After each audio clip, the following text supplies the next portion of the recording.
ചാണകത്തിൽ തൊടരുത്. ചാണകത്തിൽ തൊട്ടാൽ ചന്ദനം മണക്കില്ല. ചന്ദനം ചാരിയാൽ ചന്ദനം മണക്കും. അപ്പൊ ചന്ദനത്താണ് മണക്കണമെങ്കിൽ ചന്ദനത്തിനെ പോയി തൊടണം, അല്ലേ? ചിലരെപ്പോഴും കംപ്ലൈന്റ് മാത്രമേ പറയുള്ളൂ, എല്ലാത്തിനും അവന് പരാതിയാണ്. അവന്റെ മുന്നിൽ ഏത് സൊല്യൂഷൻ കൊടുത്താലും സൊല്യൂഷനകത്ത് അവൻ ഒരു പ്രശ്നം കണ്ടുപിടിക്കും. എന്നാലും നമ്മൾ ആരെയാണോ തൊടുന്നത്, ആ തൊടുന്ന ആളുടെ ചിന്തകളും നമ്മളെ ചിന്തകളും സ്വാധീനിക്കും.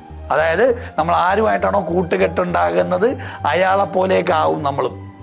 അപ്പം നമ്മൾ ചൂസ് ചെയ്യണം ആരുമായിട്ട് നമ്മൾ റിലേറ്റ് ചെയ്യണം, ഏത് കസ്റ്റമേഴ്സുമായിട്ട് റിലേറ്റ് ചെയ്യണം, ഏത് സുഹൃത്തുക്കളുമായിട്ട് റിലേറ്റ് ചെയ്യണം. പൈസ നോക്കിയല്ല ബന്ധങ്ങൾ ഉണ്ടാക്കേണ്ടത്, മൂല്യങ്ങൾ നോക്കി. ചില ട്രെയിനിങ്ങിലൊക്കെ ഞാൻ കേട്ടിട്ടുണ്ട്, നിങ്ങൾ അഞ്ച് കൂട്ടുകാരുടെ പേരെഴുതൂ, അവരുടെ മാസ ശമ്പളം എഴുതൂ, ഇനി അവരുടെ ആവറേജ് ആയിരിക്കും നിങ്ങളുടെ ശമ്പളം. അപ്പോൾ പൈസ കുറഞ്ഞവരെയൊക്കെ വെട്ടിയിട്ട് പൈസ കൂടുതലുള്ളവരുമായിട്ട് കണക്റ്റ് ആവും. അത് തെറ്റാണ്. പൈസ അല്ല വിഷയം, മൂല്യങ്ങളാണ് വിഷയം. ആ പറയുന്ന ആ വ്യക്തിയുടെ ശമ്പളത്തെക്കാൾ വലിയ ഒരു കോളം ഇട്ട് വരയ്ക്കണം. അവന്റെ മൂല്യം എന്താണ്? അവൻ മനുഷ്യത്വമുള്ളവനാണോ? അവൻ ആരെങ്കിലും വീണ് കിടന്നാൽ കൈപിടിക്കുന്നവനാണോ? അങ്ങനെയുള്ള മൂല്യബോധമുള്ള നല്ല സുഹൃത്തുക്കളെ നമുക്ക് കണക്ട് ചെയ്യാൻ പറ്റണം.